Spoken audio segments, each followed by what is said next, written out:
Hey guys, what's up? Welcome to another episode of Coffees for Closers. Today, I'm very lucky to be in Taylor Welch's house, and now we're going to be talking about business and all fun kind of things. So make sure you stay tuned, like, subscribe, notification bell, all that kind of good stuff, and we'll see you after the intro.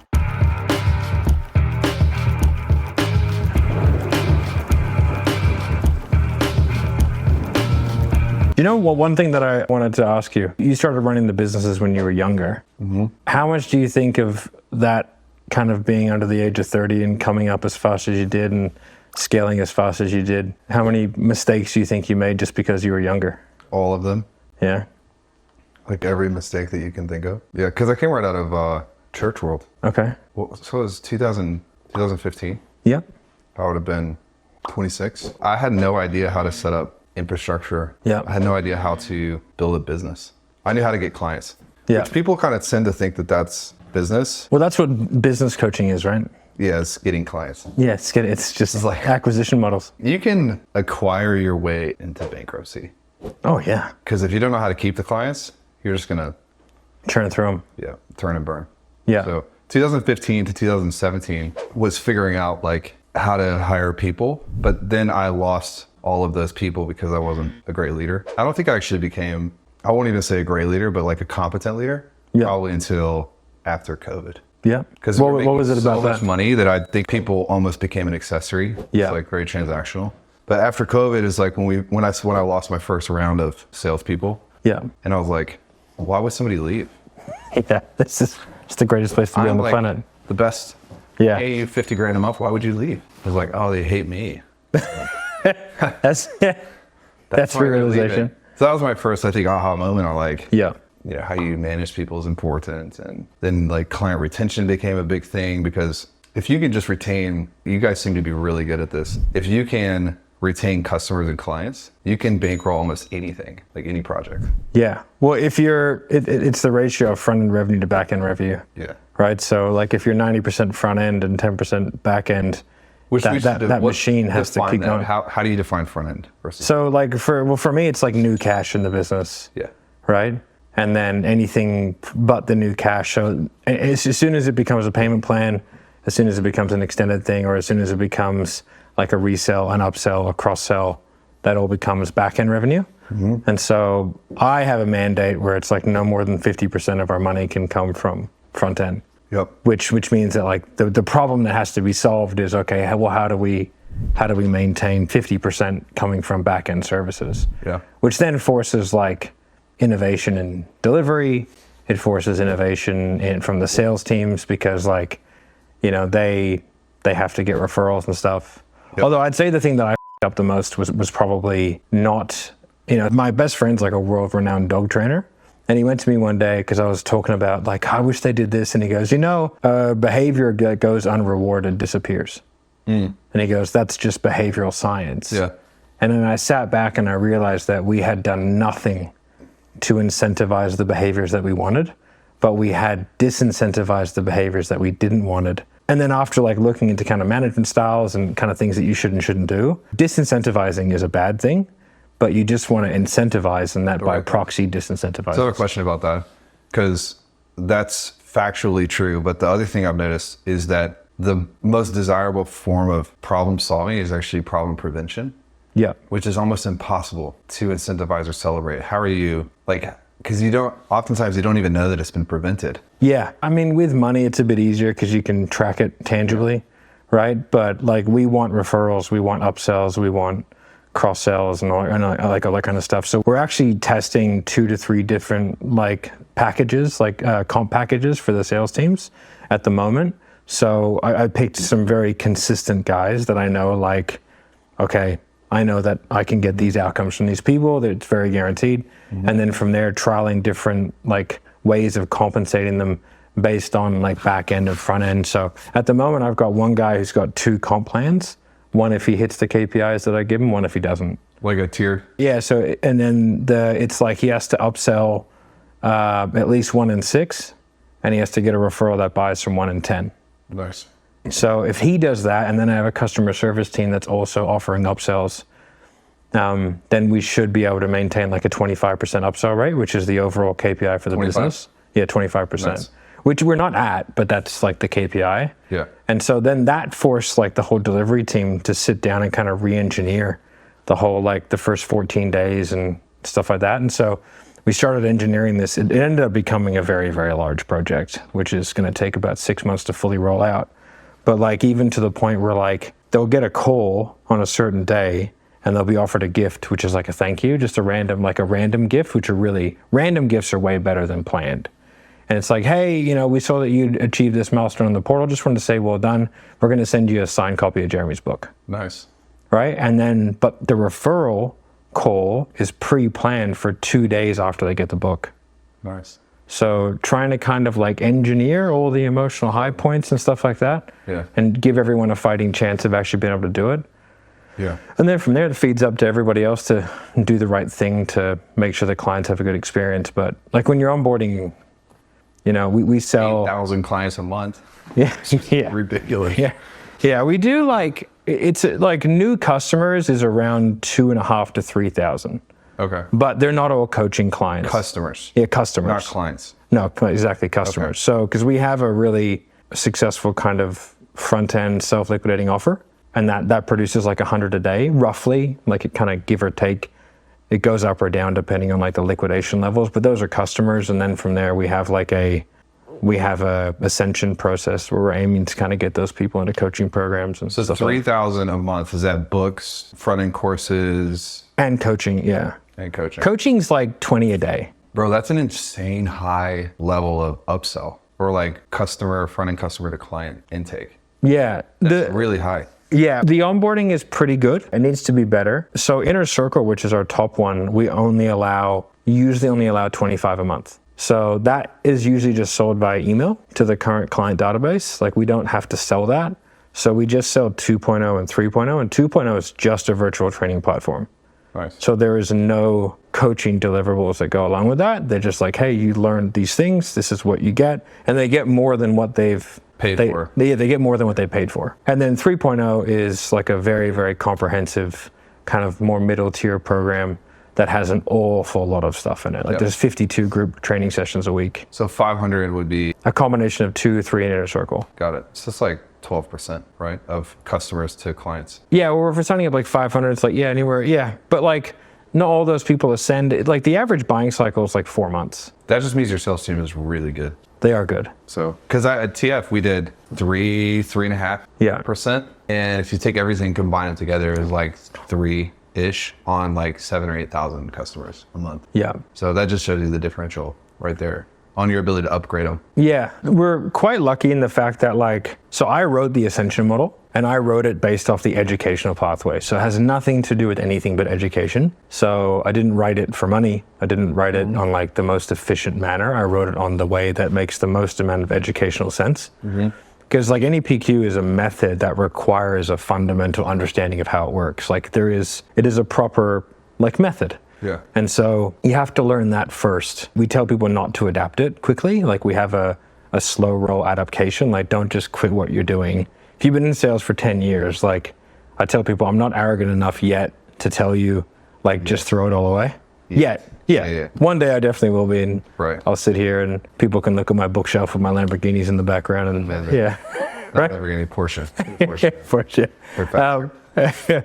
And so I'd just be like, hey guys, like just take bits and pieces of it and we sort of teach them how to adapt it to where they can get, you know, some tangible benefits from it quickly. Yeah. And then from there, like once they've learned the foundations, the next lowest hanging fruit for sales reps, as you probably know, is going to be like objection handling and like tonality. So like not sounding like a weird robot, you know? And then once they have that, then we give them a script, and a script is Inner Circle. Nice. So it's really about like foundation building, getting rid of the rubbish. I also have we have like sales maximization courses where like we take them through, they input their data, and it's like we teach them like, if you were to go through the effort for 2 years to raise your close rate by 10%, right, then you would get X amount more sales, which is fantastic. Yeah. But if you increased your speed to lead and took your pickup rate on your outbound from 10 to 12%, you would make a lot more sales. And that can be done in a matter of days. Right. Whereas the close rate is going to take a matter of months or years because like being good at sales is hard. Yeah. So it's about kind of managing the process and then managing the skill functions as well. Yeah. to try and get them results. Nice. Yeah, it's interesting. It's a weird ride though. Well, you guys you've been around so Sniper is what, 5 years old? 2019 I started. So I started with the fitness thing like we talked about before. So doing fitness sales, that was fun. I remember when I started, because I had no money, I had like $4,000 in the bank. And my rent. Aussie or USD? Aussie. Oof. Right? And then, so I had quit from the gyms and I organized like my buyout, which was basically nothing. And it was over a period of time anyway. And my rent was like $6,000 a month. And so my wife was 8 months pregnant at the time with our second kid. It's amazing. And so I remember going Stressful. to her. I was like, hey, I quit. She's like, yeah, it's probably, because I'd gotten really fat. Like I was probably 250. Dang. Right? Like 240. I'm like 220 at the moment. So I was like a good 30 pounds heavier than what I am now. I was unhappy because I had just been like literally doing nothing but selling fitness full time. And I was on a wage. And it was all for like the greater good because I had equity in this company. But like after reading the shareholder agreement, I realized like the director of the company had full ability to do whatever he wanted with the money. Like, so there was no money ever coming. I basically figured out. So I was like, hey guys, I'm out. And then from there, I started this thing. I just started cold calling gyms and I was like, hey, I'll do your sales for you. But like we had no money. And so I was like, all right, I'm good at fitness sales. I'll figure something out. And I went back to the guy who I still owned a gym with, and we had split but stayed together. So we had gone into this business together, and then we owned another gym together. And I said, hey, I'll do this bit and we'll both benefit from it. And then you do that bit and we'll both benefit from it. And so I went back to him and I was like, hey, I'm back. I'll do whatever. And he was like, you haven't been here for a year and a half. I don't need you anymore. I was like, well, I still own the business. He goes, if you come back, I'm going to fire all the staff. Dang. And so I went, all right, I guess I'll leave then. I was like, literally, man. And I was like, okay, I guess like, well, that sucks. He was like, yeah, I'm starting a family. I was like, my wife's 8 months pregnant with our second kid. Yeah. I was like, but anyway, you live and you learn. And so I was like, okay, I'll do this gym thing. And then I started doing sales for gyms. But because like, I'm selling a $197 product for $22 commission, like it wasn't a lot of money. Right. So what I did is I found gyms all over the world so I could like time zone, like I could like time travel essentially. So I would start work at like 6 and I would do like US in the morning. And then I would go from East Coast all the way through to West Coast. I had like 3 gyms.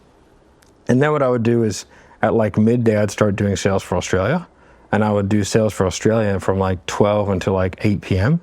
And then from 8 p.m. to 11 p.m., I would do UK. Crazy. And so I just did that over and over again. And then I was like, hey, I should probably get someone to help me. After I built it up, collapsed it because I over-promised, under-delivered on like 30 different gyms that I couldn't. I was like, classic. I was like, I'll say yes to everything. Yeah, exactly. And so I put up an ad for like, are you a personal trainer that doesn't want to be a PT anymore and wants to learn how to sell? And I got one guy in the UK, and he still works for me today. No way. Yeah, he's like our accountability coach, like the main accountability coach that we have for all the clients. Nice. Because we put a lot of the clients on a fitness app. Right now? Yeah, for 7th level. Oh wow. So you make them work out and stuff? No, just because you can do all your push notifications and coaching through it. Oh. So I spoke to the owners and I was like, can you just change like pounds to dollars? They were like, yeah. We're like, all right, sweet. Here you go, fitness app.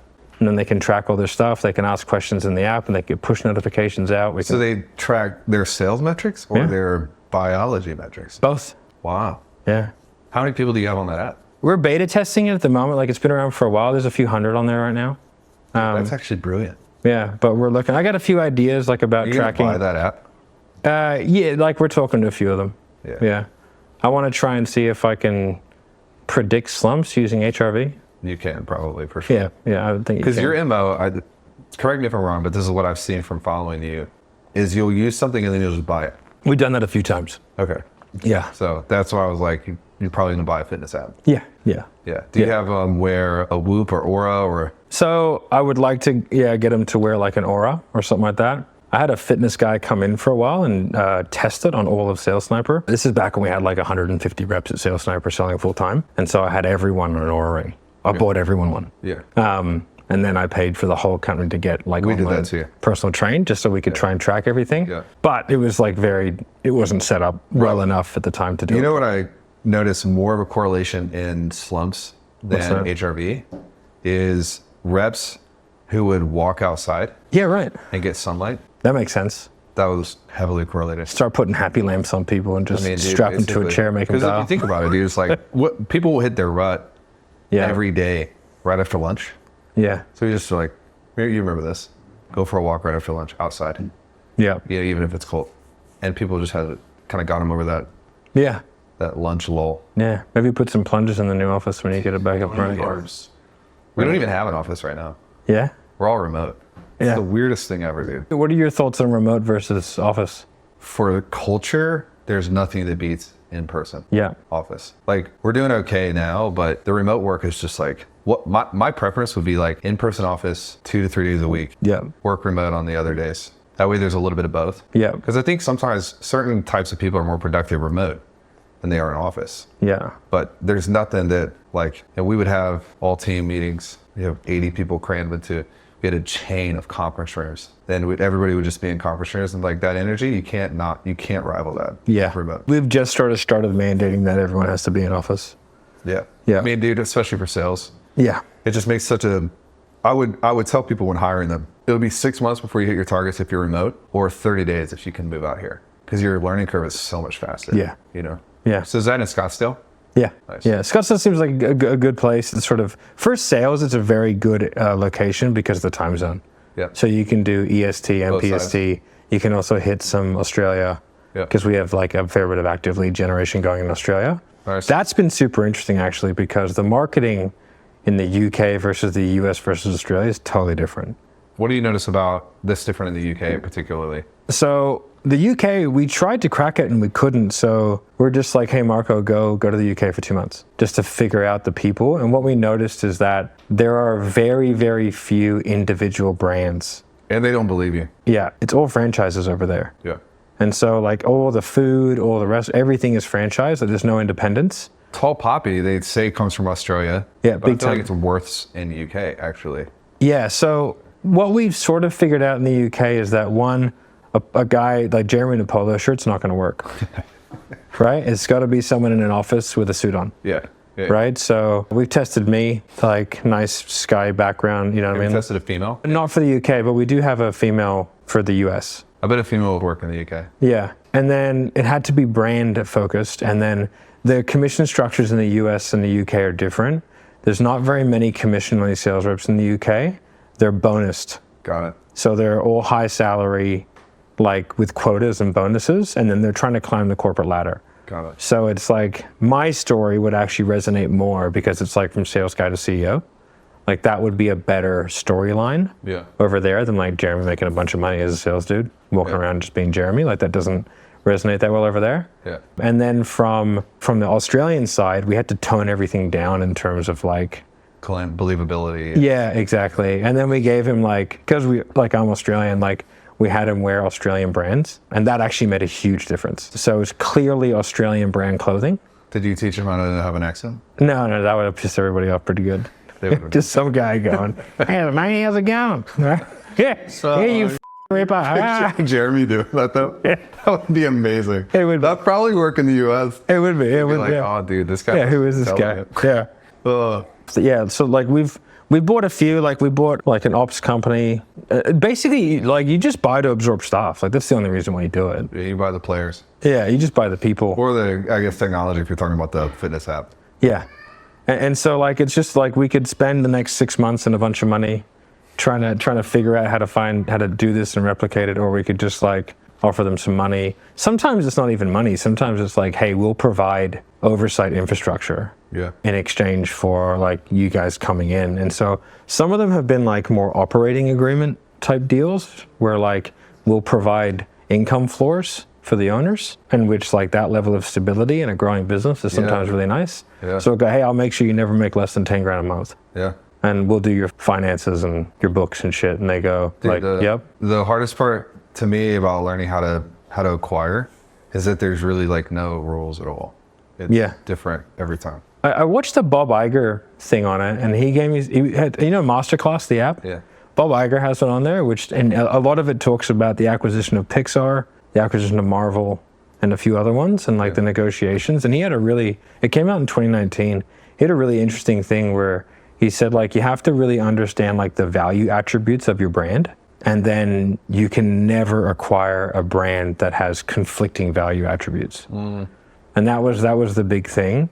And so after hearing that, I was like, okay, we have to figure out like what the brand is, so that we don't like acquire people or brands that are sort of like antithetical to who we are as people. Yeah. You know? And so that made it a lot easier, because like before we sort of did that, we had done like a lot of sort of like semi JV, like phantom equity agreements, because people were like, hey, you know how to do sales and marketing? And I was like, yeah. And they were like, here's some percentage. And then I always ended up giving it back because it was just a headache and a waste of time. But then after kind of going through that process and looking at the brand values and like going like, oh, okay, you know, it's one of those things where like, you know, your business coach or whatever always talks about vision, mission, values, and you think it's stupid. And then you realize 3 years later, oh, that's actually smart. Yeah. It's actually kind of a cool thing to actually think about. Yeah. And then I met a while ago, I got introduced to a few like Army friends, the guy who ran SEAL Team 6, and he was actually commanding officer of SEAL Command. His name is Rich Divney. There's a really good podcast with him and Jocko. That was Marcus Luttrell's SEAL team, right? Was SEAL Team 6? So, well, like 6 is, it's a fairly big, Oh, okay. like it's, you know, like they're like big sort of like commands underneath SEALs. Okay. And they're like location and job specific. So there's 1, 2, 3, 4. I think there's 8. I could be wrong. But so he was the commanding officer of 6, which is like they're all the sneaky peeky ones, right? And then he was the commanding officer of SEAL Command as a whole. But what he got asked to do was to figure out the attributes of the individuals that were right for each team. Because like everybody in SEALs was actually a really good fit for Team 6, but they like couldn't have too many of the same person. Yeah. Otherwise it would create poorly performing teams So he figured out like, okay, there are 37 behaviors and we need to have every behavior ticked off. Wow. Right? And so he developed like an attribute assessment that basically you had to do that before you could apply. Nice. And so now he's out, and I've been talking to him for a while. And the reason why I'm here and I'm going to Scottsdale is because we're having him come in, and we have like a random assortment of 10 people from the company. And then we're doing the attributes assessment at the moment for the actual company. What are you using? What are you using? His 37 behaviors, or are you using like Culture Index, DISC, the Curry profile? He's got a book called The Attributes, and it's the 37 different behaviors. Nice. And those behaviors then link to an attribute. And then what you do is you figure out, it's a per department thing, and you figure out like, okay, what are the attributes the company wants as a whole? Like and that goes off your values. Nice. So I got this questionnaire based on the values of the company, and then you ask people to like, what are 3 behaviors that you've seen in the company that links to that value, et cetera, et cetera. Yep. And then from there we go in, and I sort of compiled all that and gave it to him. And then it's like a full day workshop, and then it's 5 months of other stuff. And then we build out the attribute profiles of each department, and that creates your hiring criteria. Nice. So instead of just hiring for skill, you hire for skill and attribute. Yeah. So that was really cool. He's a really interesting guy. So we're doing that right now with Culture Index. Okay. Which is kind of like a similar thing. Yeah. I've primarily used Myers-Briggs Yep. in the past for hiring, but Culture Index is like, you have basically two tests. It's got an AI in the background that monitors the words you select, how long it takes you to select them per question. See if you're The thinking words about that it. change. So it ranks your like certainty on answers too. Yeah. And then it basically rates you and puts you into different, like this role would be good for you, or like this is, because some people can do something, but if they're deviating from like their natural personality, it's just hard. Yeah. And they're going to burn out. It's exhausting. Yeah. So I'm kind of like wanting to figure out for salespeople particularly what profile it is that makes them work. It's funny, we're trying to figure out the same thing as well. Besides the attribute thing, we spoke to the same company that does all the employment profiling for Apple. Okay. I can't remember what the name is, but I'll find it and I'll get it to you. And so we did some of their assessments, but it's $1,000 an assessment. It's a lot. Yeah, and but I mean, that's why Apple uses them, right? It was the most comprehensive, in-depth thing I've ever seen, and it was so shockingly accurate. Yeah. So I tried to work out a deal with them where everybody who bought, then like we could do like $100, and we would send you 1,000 people a month. Yeah. but they had no interest. They had no interest They had no interest whatsoever. I mean, I know there's a correlation. It's just figuring out. When I was hiring salespeople the first time, I didn't have the maturity to know to do that. Yeah. You know, so they're like, I don't know, you've probably hired more salespeople at this point than I have, but there for a while, you know, we were bringing in 50 new people a month. Oof, that's and wild. we would just turn and burn, dude. Yeah. And it never occurred to me to be like, maybe we could just profile them and hire 10. Yeah. And keep 8 of them rather than hiring 50 and keep 10. Yeah. The hard thing is as well is with salespeople is like someone can tick all the boxes and just not be skilled enough. Yeah. So like that's the real like, and then it's like, do you accept someone who you know is culturally wrong but highly skilled and segregate them? Never. Because I've done that. Yeah. Yeah. Always, the lone wolf works. just, yeah, like, but it was sort of like, it had to be, it was not a secret. It wasn't like, oh, we're going to do this. It was like, I sat down with the guy and I was like, you are never to speak to anyone. You're a highly skilled person, but like, you're just not a good culture fit for whatever reason. You're a psychopath. Yeah. And so like, you're going to be over here you doing give this. Slack access and stuff, or you just? They just do their own thing. Like, you know. Gosh, you're bolder than I am.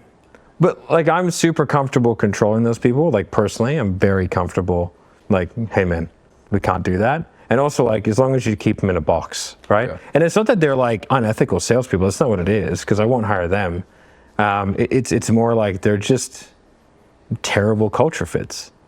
But like, there is a time and a place for someone who, the reason why I say that is because like, I was not a good person to have on your sales team, because like, I enjoyed making people crumble when I was on a sales team. So like what I would do is I would come in and go, hey guys, I'm going to be so good at this that you're all going to quit. Like, that's what I would say. And they'd be like, huh? And I'd be like, yeah, you're all going to quit. I will make so many more sales than you guys. It will terrify you and you will question even being in sales. And I would just stare at them and I would. And so. Superstar.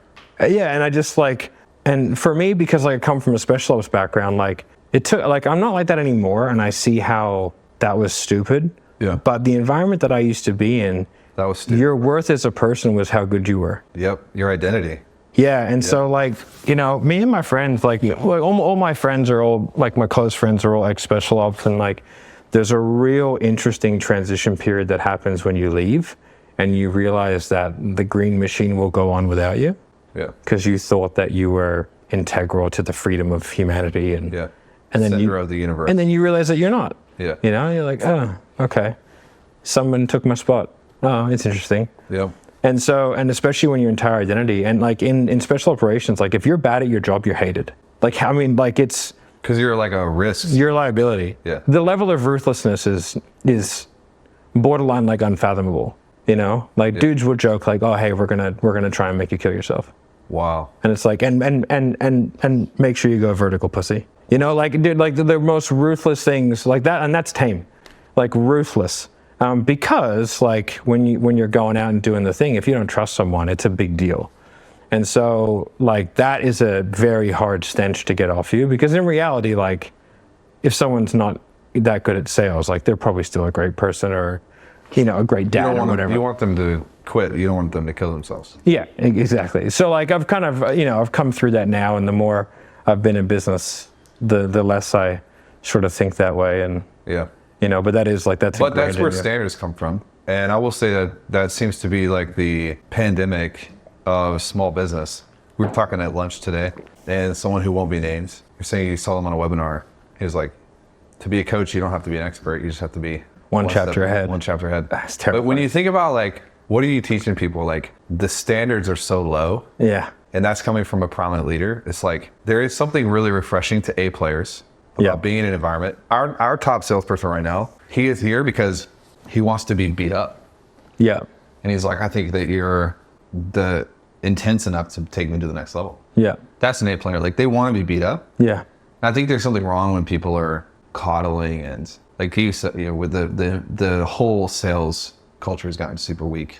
Yeah. Especially lately. Yeah, I think like, you know, the COVID realm, it was so easy for a lot of people. Yeah. And because like I had never heard of high ticket sales, my first foray was like, you know, I heard about Dan Locke And then like He was like one of the first ones. yeah, and then I couldn't afford his course, and then you must have had some sort of retargeting set up for your 21-day challenge if you've searched Dan Locke or something like that.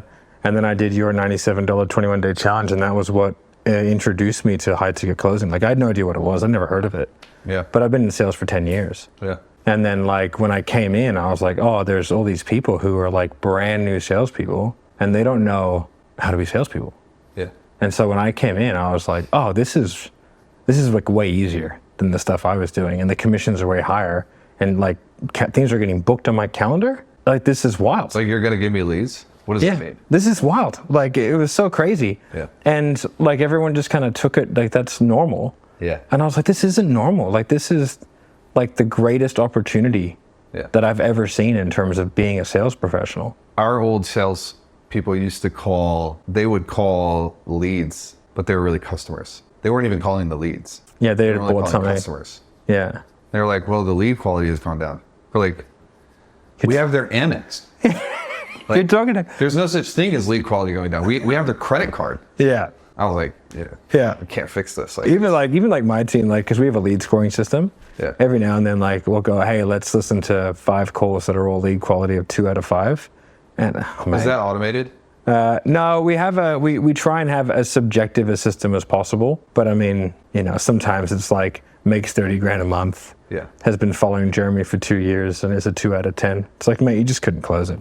Like, it's fair. So the salespeople rate the leads. So we try and have the SDRs rate the leads. Okay. Or the setters prior to getting there, which I don't really like because I don't like salespeople having preconceived notions of lead quality and stuff like that. But like, you know, you got to twos and fro's and, you know. Yeah. But like not that many of our, there's a lot of people that just book themselves in. And so then from there, like they get scored. Well, inbound lead usually is going to be like, at least for us, I think it might be different for your business, but for us, if somebody gets to the point of booking an inbound, they've usually gone through so many different touch points. They've probably bought a couple products and they're automatically going to be Yeah, so the people who have bought our like front end, like liquidating offer stuff, they by far have the highest stats of everything. It's the highest paid in full rate, the highest, but to maintain volume and opportunity, we have kind of like both of those things going. Yeah. And so just to keep the sales team full at all times. But I tell them like, hey guys, sometimes you're going to be full of like laydowns. Sometimes you're going to be full of people who are harder. It's just like, do you want to be full or not? Like, that's the question. Do you want to be full? Like, if you do, and then go do it. Yeah. And yeah, that's when we got to manage. Like, so one of the really interesting things that I found was when we realized we were sort of in uncharted territory because we book like 100 and something calls a day, right? We had the sales team taking an hour per day to do all their admin, right? Do all their admin. And I started looking at it and I was like, oh, that costs me about $10,000 a day. Mm-hmm. And I was like, what an interesting problem. So what'd you do? We hired a team of people just to do the admin for them. Yeah. Because like it no longer became how many calls can we book, it became how many hours available. I need 500 hours a week available. That's what we need. Yeah. And we booked the 500 hours. And then we have a system where we'll book more than that because anyone who doesn't reply to a booking sequence gets marked as free and then gets booked over the top. Yep. To make sure our spot utilization rate has to stay above 70. Yep. So we have a show up rate of 50%, but a spot utilization rate of 70%, right? If that makes sense. Do you color coordinate on that? Is that how you manage that with SDRs? Yes. Yeah. So, yeah. That's what we used to do. But you know, Google Calendar made an update like a month ago or 2 months ago, where if the person booked in on a link, right, the organizer was marked as a maybe. Oh. Yeah. That f***ed us up for like a good 3 weeks. Oh, wow. Trying to problem solve everything. And we realized it was a Google Calendar update. So then we had to have someone go through and confirm every single one from our side. Yeah. So like from the customer side, it was seeing like it was a maybe. So we had like a high no-show rate and we were tearing our hairs out trying to figure out what's going on. Yeah. All the deep diving everything you could imagine, but turns out it was a Google Calendar update, right? Like that's where it gets stressful. All kinds of stuff. Well, because the level you're playing at, it's like one little mistake is $500,000 a month. Yeah, I mean, like we changed systems to get 2% to get a 2% higher pickup rate. Is that Kixie? Yeah. Yeah. And they were like, "Oh, it's not worth it. It's 2%." I was like, "Guys, 2%." I was like, "We do $49,000 a month." Yeah, it is. I was like, 2%'s a shitload of people, man. Yeah. I was like, change it. I was like, that's a lot of people. Oh yeah. All right. How many calls? I wonder how many calls we doing at the peak. at 250 calls a day? Is that what they're? Anywhere between 100 to 180 average. So you guys are way more than, because your KPI is 500 calls a day. It's 14 book calls, yeah. That's insane. Yeah, per person per amazing. day. I mean, that's awesome. Yeah, if they can't do it, they can. We were like, that was 3 years ago, which was like, you can make a 10% connection rate just by calling somebody. Yeah, you can't do it anymore. Like the highest we've been able to maintain is sort of 7 to 8, Yeah. you know, but that's on the high side. And then a lot of the time it's dropping to 5. So like we KPI of 5. Do your SDRs also like text and email after calling and Yeah, we have forms of communication? Yeah, we have a lot of automation set up for that. Yeah. There's some new cool AI stuff coming out that integrates into Close. Are you using Close or HubSpot? HubSpot. Yeah, it integrates into HubSpot as well. Yeah. If you want, I can intro you to the guy, but they can do automated. It can chat to the prospect and follow up. Nice. Like yeah, through we have one, but we turned it off because we had a bunch of FTC agents in the funnel. So it's like, well, we need to see what's going on first. Go from there. Yeah. You just know, you have no idea. Yeah. I'll give you a playbook. Okay. If I ever have to call you, anything ever happens, I know who to call. Well, you should do it now. That way I will. Yeah. No, while I was in the car, I started putting my voice notes together for myself. Dude, it's literally, it's just a different way of thinking. Like, it's almost like a smell, Yeah. you know? Like, you can't exactly explain it, but you get a feel, Yeah. like a smell. When you were talking earlier, I was like, man, I remember in the cutthroat type of culture where we would like bonus based on, like you were talking about the comp plan changing based on KPIs. Yeah. And I need to figure out now how to do that in light of compliance. Yeah. Because to do that, I almost have to counterbalance that with like things you're not allowed to do to get the sale. Yeah. You know? Yeah. This is where like ethics come in, but to be honest, bro, ethics and sales is just like, people tend to sometimes, whatever gets them paid is ethical. And it's like, no, that's not. Yeah. So we do a lot of training around that specifically. And like our scripts are run by the lawyers and all that kind of good stuff. And we have a very specific like patter they have to say when they make the sale. Yeah. Like, and that's all kind of part of it to make sure it's like, hey guys, like, Yeah. you guys have to know exactly what you're buying, why you're buying it, what's happening. Policy is the refund policy. Yep. And then we've only just started doing like every program gets a group onboarding, like everyone down from like the $27 product. Really? Yeah. And then on that first one, it's like, hey guys, this is it. Nice. And everyone cool with that? Mandatory attendance? Yeah, mandatory attendance. And then from there, we have a Google form they fill out, which then has like all this information. It's like, I have read this, I understand this, I know this. Yeah. Like that. We're trying to do that because... So we do that at point of sale. Yep. Yeah. Yep.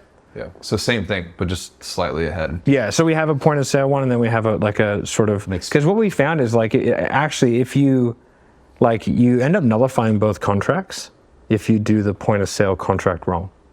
Yeah. So it gets so complicated. Yeah. Like as it gets bigger, it really disincentivizes you even trying to go bigger. Yeah. And that's one of the things that I've thought of is like, well, this like is the bell curve, man. Like, do I really need to go? If we sign up 5,000 people a month, like, what would that look like? What's the point? Yeah. You know, I look at someone like Tony Robbins, who, you know, at one stage was just signing up the world, right? And like, how much infrastructure did he have? How much time was he spending Honestly, on he this? didn't have that much.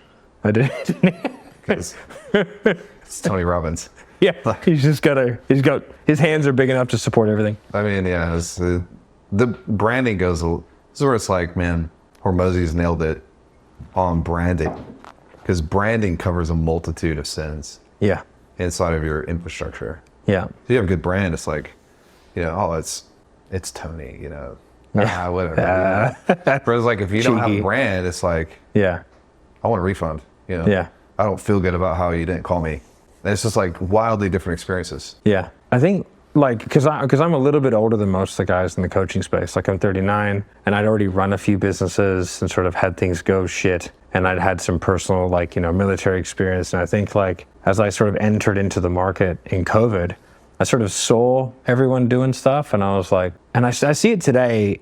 I see a lot of youth, like, and I see the exuberance of youth within the industry. Yeah. And I can see like, cause like I'm really cool with who I am as a person.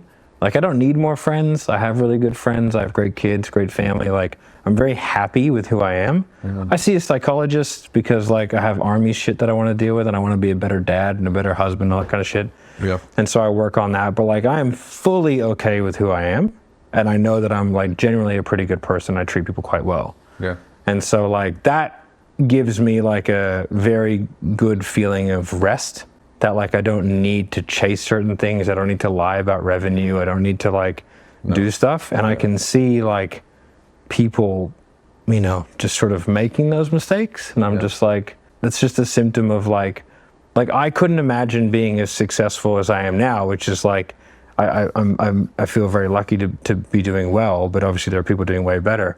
But I feel like if I was me at 27, I think I would have f***ed this entirely.